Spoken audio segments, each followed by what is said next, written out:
সবাই ভালো থাকুন, মদনমোহন আমাদের মঙ্গল করবেন।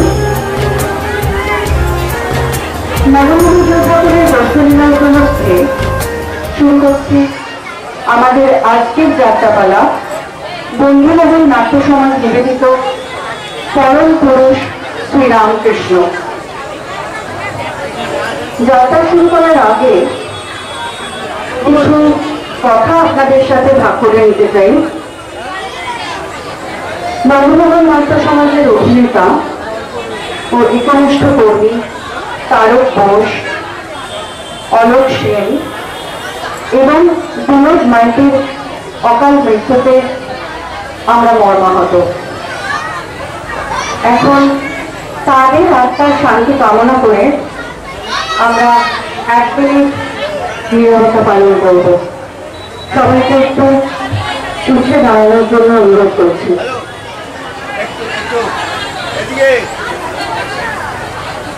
সকলকে আসন গ্রহণ করতে অনুরোধ জানাচ্ছি।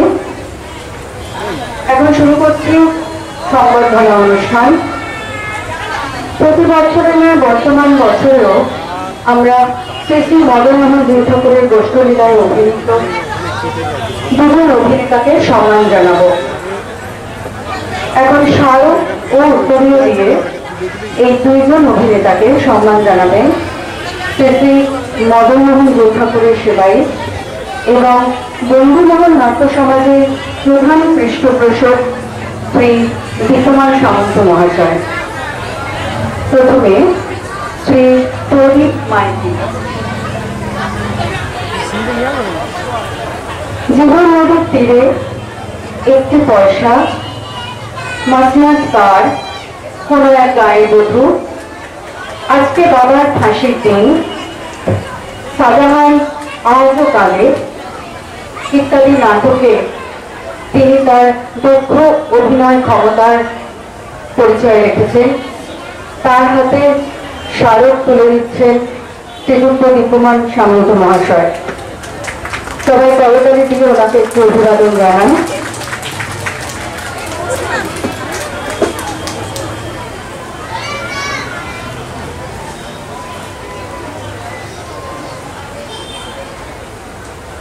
শ্রী রাজীব সামন্ত,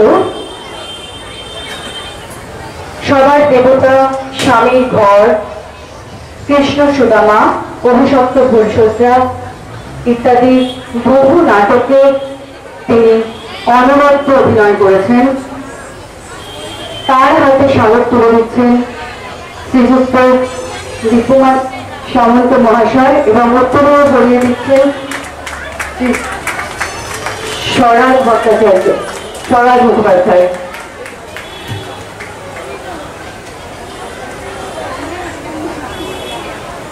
ওনাদের দুজনকেই আমরা পুষ্পস্তবক দিয়ে বরণ করে নিলাম। এখন শুরু করছি আমাদের আজকের যাত্রাপালা পরম পুরুষ শ্রীরামকৃষ্ণ।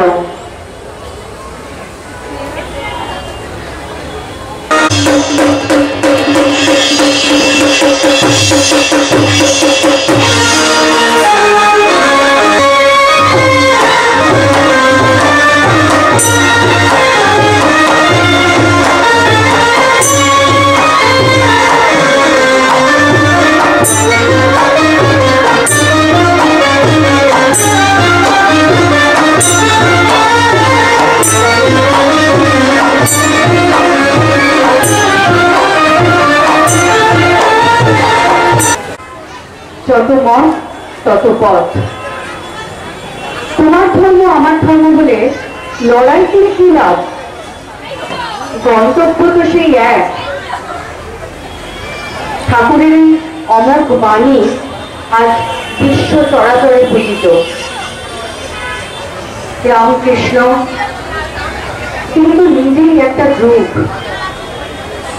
তাই তো তিনি যুগাবতার। যাত্রাপালা পরম পুরুষ শ্রীরামকৃষ্ণ, রচনা ফণী ভট্টাচার্য,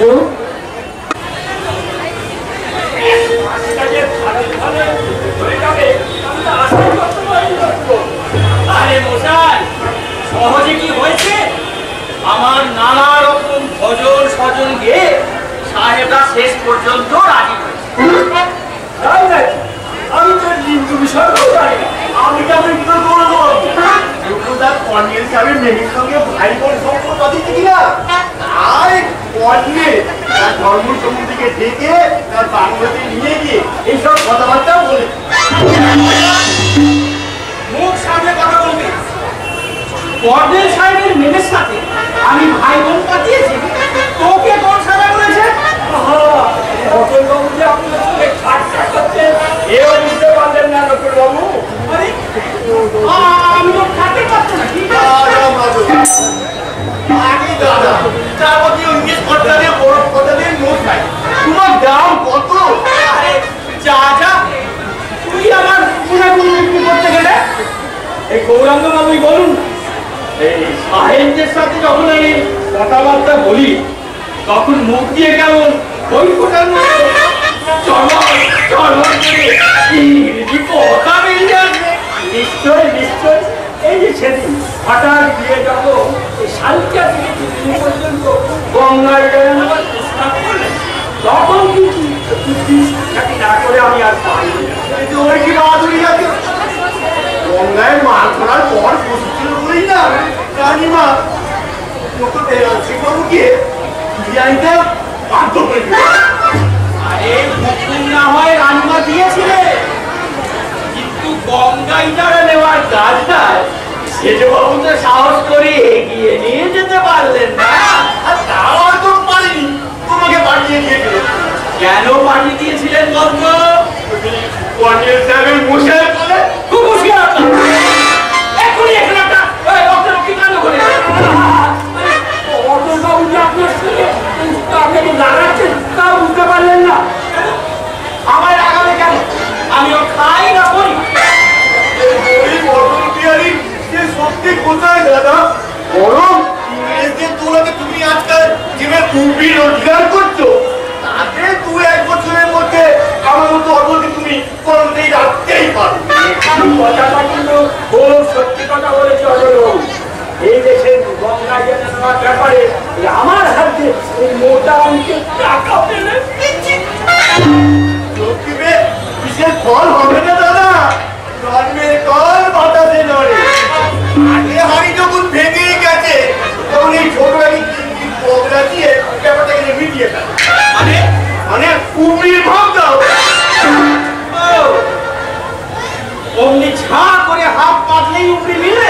এতকাল তো মিলেছে দাদা, এতকাল ফাঁকিবাজির পয়সা মিলেছে, কিন্তু গঙ্গায় যারা কত বুদ্ধি খরচা করে কত খেটে নিতে হয়েছে তাই গৌরাঙ্গ বাবুই জানে।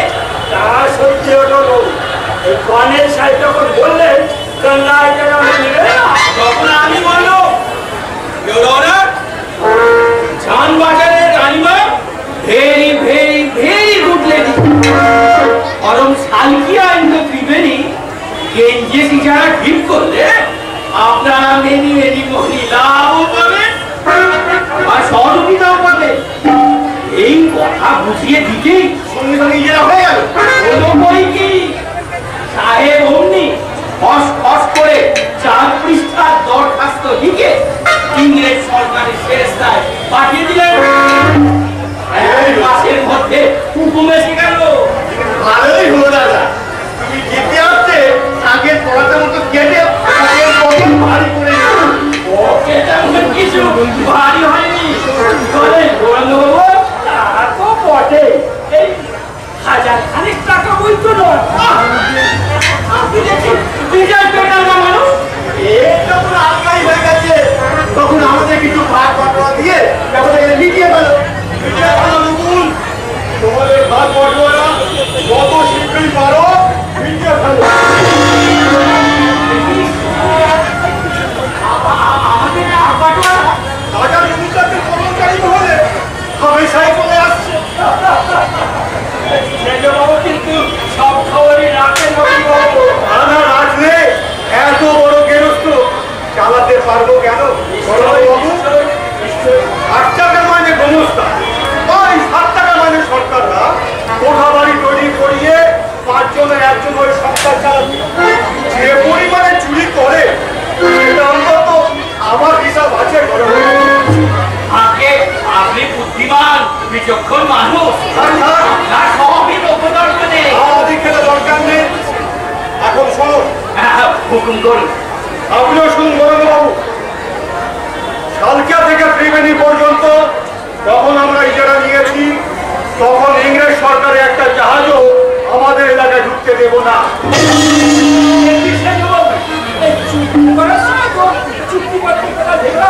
লেখা না থাকলেও আইনত তাই হয়।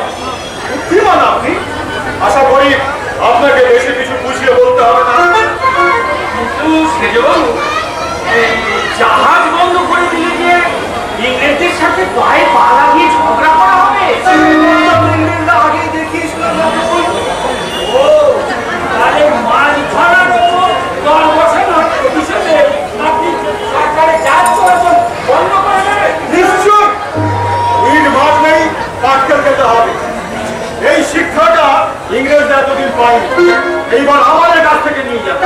কিন্তু একটা কথা চিন্তা করে দেখবেন, সেজন্য বর্তমান রাজশক্তির সঙ্গে শত্রুতা চাপে ফল ভালো হবে না। আপনারা কি হয় তাই একবার আমরাও দেখতে চাই। বাবু, বেশ, তাহলে আমি এই সংবাদটা জানিয়ে দেবো। হ্যাঁ, জানিয়ে দেবেন। বলবেন যদি ওরা জোর করে জাহাজ আমাদের তাহলে ওই জাহাজ আর কোনো দিন ফিরবে না। তাই জানিয়ে দেবো। 1000 মজুর ঠিক করেছে নতুন। আজ রাতেই শান্তি এলাকা ফিরতে হবে। এই গঙ্গার উপরে মাছ কাট দিয়ে সীমানা ফিরতে হবে। আমাদের সবাই ভেড়া নয়, এদের মধ্যে সিংহ আছে। এই প্রমাণটা ইংরেজদের হাতে হাতে দিতে হবে। আমি এক্ষুনি জন্মদিন ঠিক করতে যাচ্ছি। নায়ক মশাকে রেখে দিয়ে সরকার বলবে বিশেষ প্রয়োজন। আমি এক্ষুনি যাচ্ছি। পরামর্শ কেন হতো? কিছু বলবে?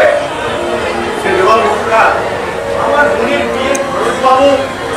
আমি সে তারিখে 300 টাকা ধার নিয়ে দিলাম। সেই টাকা আমি 1 পয়সাও শোধ দিতে পারি। জন্য ছেলেটাকে তোমার মাথা লাঠি মারছে।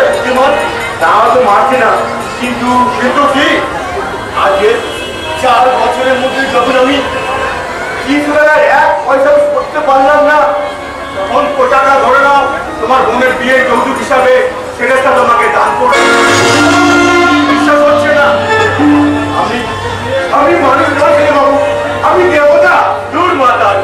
আমিও তোমাদের মতো মানুষ। না হয় ধরে নাও ওই 300 টাকা তোমার বোনের বিয়ের যৌতুক হিসাবে আমি খরচ করেছি। আপনার জয় জয়কার হোক সেজে বাবু, আপনার জয় জয়কার হোক, আপনার জয় জয়কার হোক। কত আনন্দ! জানিস তো মানুষের আয়ু দাস করে। এই যে মা, আমি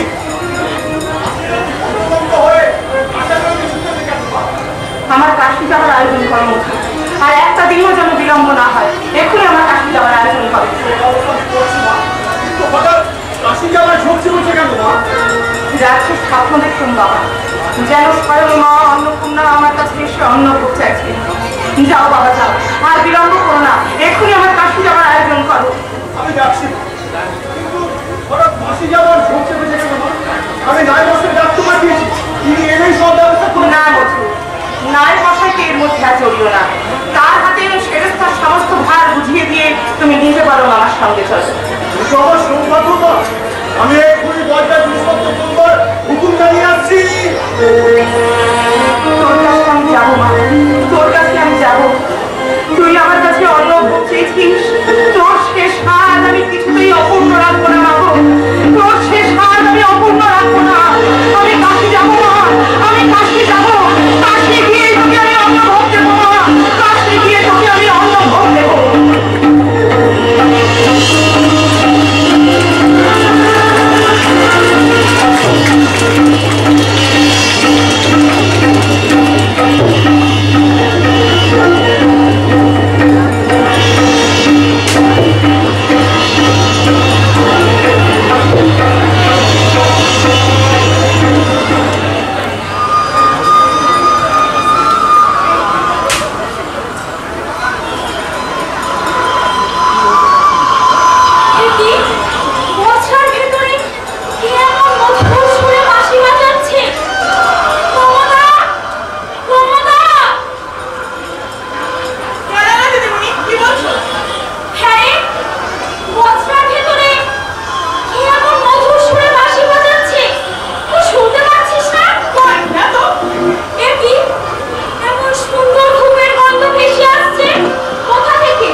রামায়ণ খানা খোলা করে রয়েছে।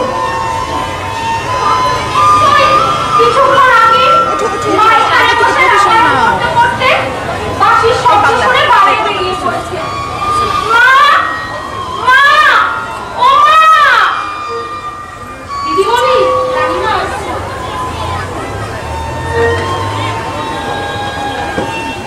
জগদম্বা, হ্যাঁ জগদম্বা, শুনতে পাচ্ছিস? স্বর্গীয় বাঁশির সুর ভেসে আসছে। মধুর গন্ধে যেন সমস্ত জায়গাটা আমোদিত হয়ে গেছে। আমিও তো তোমাকে সেই জন্যই ভাবছি না। তোমাকে কে বললো আসছে বলো তো?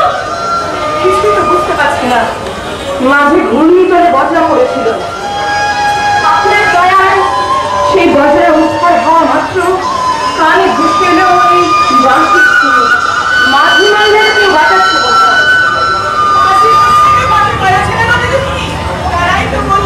এই জায়গা দিয়ে বন্যা নৌকা নিয়ে গেলে পুরো বাঁশির আওয়াজে হরদম শোনা যায়। হরদম শোনা যায়? হ্যাঁ না, এই পদ্ধতিতে এরকম বাঁশি বাজিয়ে একটি মানুষ বাজায়। মর পরিবার এরকম ঘুরতে জায়গা ছিল পদ্ধতিতে লোকে পাগলে বাঁশি বাজাচ্ছে। মাঝখানে ঘূর্ণিতে ঝড়ে বর্ষা পড়েছিল বলেই তো এনারা মাঝিরা বাড়ি বদরা গাইছে।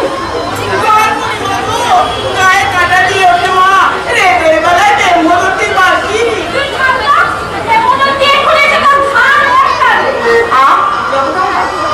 বাজে কথা ছাড়। একই প্রমাণে ভূতের ভয় মরে, তার উপর লোকে এমন করে ভয় দেখালে হয়তো হাত পা ছড়িয়ে এখনই কাঁদতে বসে।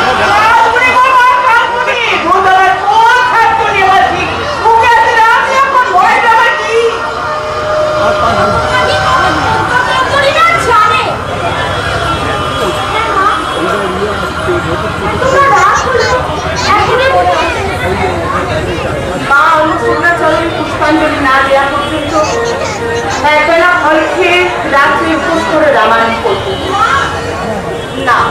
না জগদম্বা, যা আমি পারবো না তা করার জন্য আমাকে অনুরোধ করিস না। যা, অনেক রাত হয়েছে, মধুরকে খাইয়ে তুই নিজে বরং খেয়ে শুয়ে পড়। ধর্মে কর্মে তোমাকে, তোমার নিষ্ঠাচারকে কেউ এক বিন্দু তলাতে পারবে না। আমারও মাথা দিব্যি রইল মা, রাত্রে তুমি ঘুমিয়ে কিন্তু।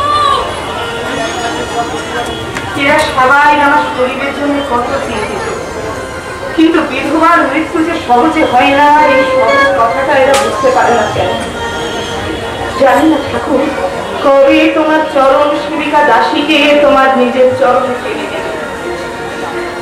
এখন তোরা যা, আমাকে একটুখানি একা থাকতে দে, তোরা বিশ্রাম করবে। যা মা, চরণ সেবিকা দাসীকে তোর পদ ছাড়া দিস মা, তোর পদ ছাড়া দিস।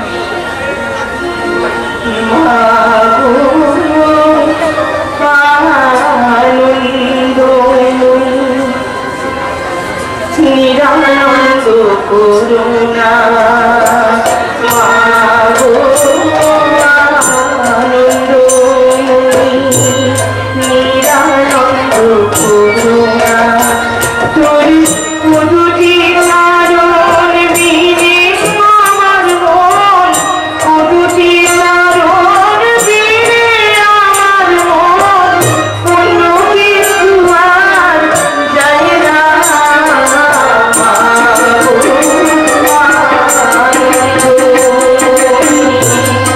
নিরানন্দ করুণা,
দীর্ঘ জলপথে কঠিন ব্রত নিয়ে আমার চরণে অঞ্জলি দিতে কাশীভাবে তোকে যেতে হবে না। তুই এখানে গঙ্গা তীরে আমার মন্দির নির্মাণ করে আমাকে প্রতিষ্ঠা করে অন্ন ভোগ দিস মা, তাহলেই আমি সন্তুষ্ট হব।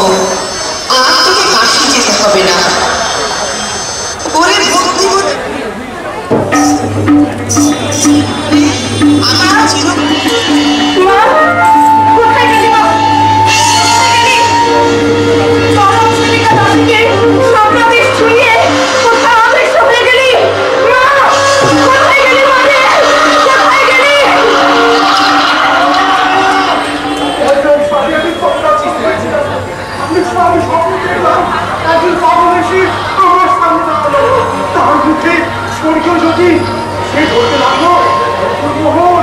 আমি তোমার জন্ম জন্ম তুমি আমার মাকে প্রতিষ্ঠা করো।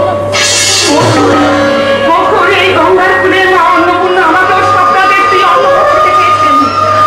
আমি এইখানেই আমি মা ভবতারিণীর মন্দির প্রতিষ্ঠা করবো মতো।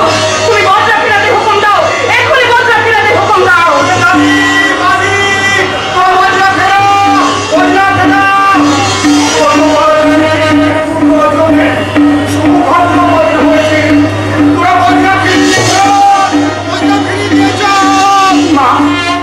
মাগো, তোর মন্দির প্রতিষ্ঠা করে তোকে আমি প্রাণ ভরে অন্ন ভোগ দেবো মা, প্রাণ ভরে অন্ন ভোগ দেবো। গঙ্গার পশ্চিম কোল বারাণসী সমতল, আমি আমার সেই সাধের বারাণসীতে তোর মন্দির প্রতিষ্ঠা করে তোর পায়ে পুষ্পাঞ্জলি দিয়ে আমার জন্মজীবন সার্থক করবো মাগো, আমার জন্মজীবন সার্থক করবো, আমার জন্মজীবন সার্থক করবো।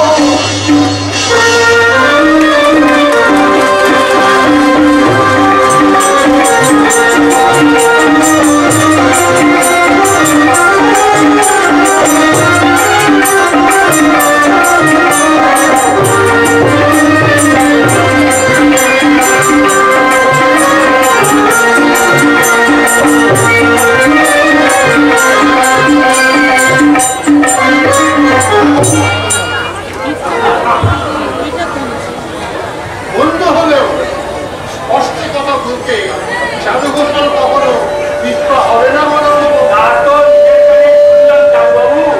কিন্তু এদের এই পরিকল্পনা কখনো সফল হতে পারে না। তুমি বলছো কি চীনের বাড়িতে দেবীর ভোগ হবে? সবাই মেনে নেবে না। কেন মেনে নিতে পারে না? রানী রাসমণি কি আপনাদের মতো ব্রাহ্মণের চেয়েও অস্পৃশ্য?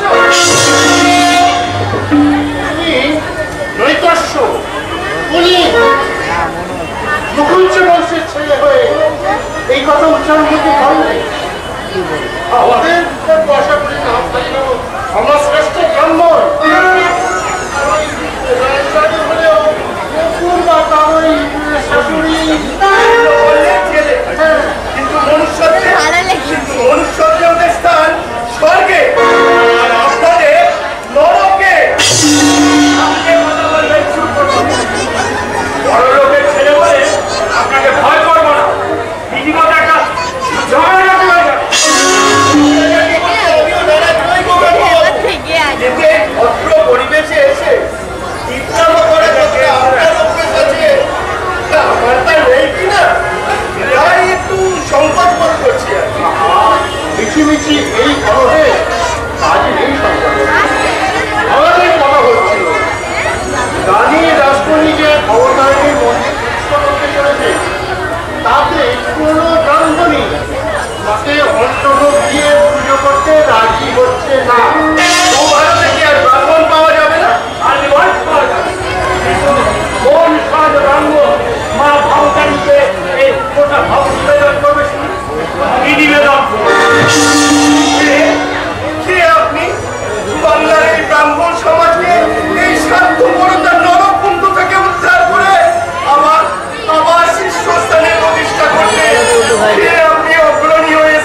খোয়াতে হবে। আমি যেদিন আনিমালের চাকরি করি, তিনি আমার মতন প্রথম পারেন না, রীতিমতো জমিদারির মতন জমিদারি চালা। তাই ঠাকুর বাসদের অন্য কেড়ে নেবার আগে তোর কোন বিচার করার যুক্তি আছে? একটাই বেশি বাড়াবাড়ি করলে কেঁচো বেরিয়ে যাবে, তার চেয়ে মানে আমি যাচ্ছি। তবে বন্ধুদের সঙ্গে একবার দেখা হলে কালীবাতির ভাঙা ঘুরে মেটে ভারী কর্তিগুলো সেটা সেটা বাজেয়াপ্ত করিয়ে দেবে। নিজের আগে সত্যিকারের মানুষ হওয়ার চেষ্টা করুন, তারপরে এই সাধারণ মানুষের বিচার করতে বসবে। এই কথার মানে আপনার অন্তরাত্মাকে জিজ্ঞাসা করুন, উত্তর পাবে। সত্যিকারের মানুষ আমরা যত মূল সত্তা আছে চ্যাংড়া কম করুন। এই স্পর্ধা আপনি সহ্য করতে পারেন, আমি সহ্য করবো না। আগে বন্ধুদের সঙ্গে দেখা হোক, তারপর ওই কালীবাতির ব্যবস্থা করবো। ওই সংকটছড়া পুরলি করতে আমরা জম্বের মতো পুরো করে দেবো। তাহলে আপনাকে আমি 1 বোতল আঙুরের তৈরি বিলিতি পর খাবো।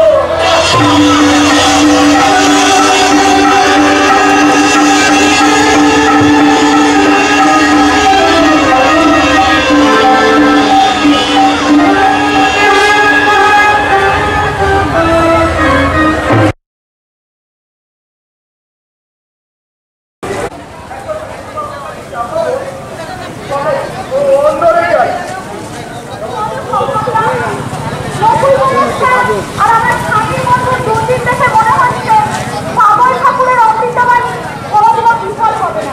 চলো সম্পর্কা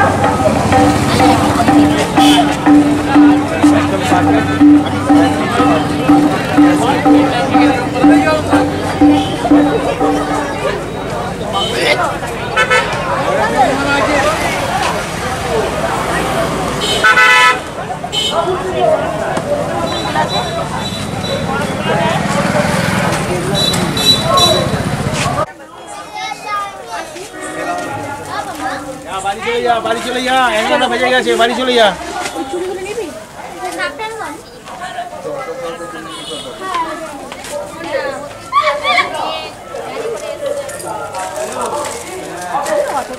কি বলছে তোকে?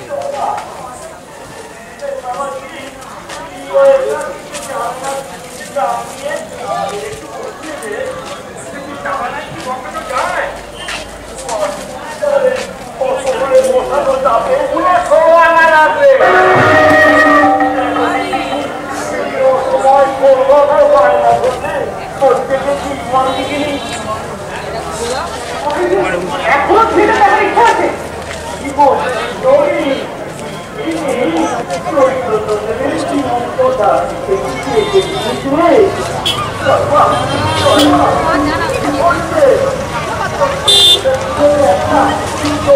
হয়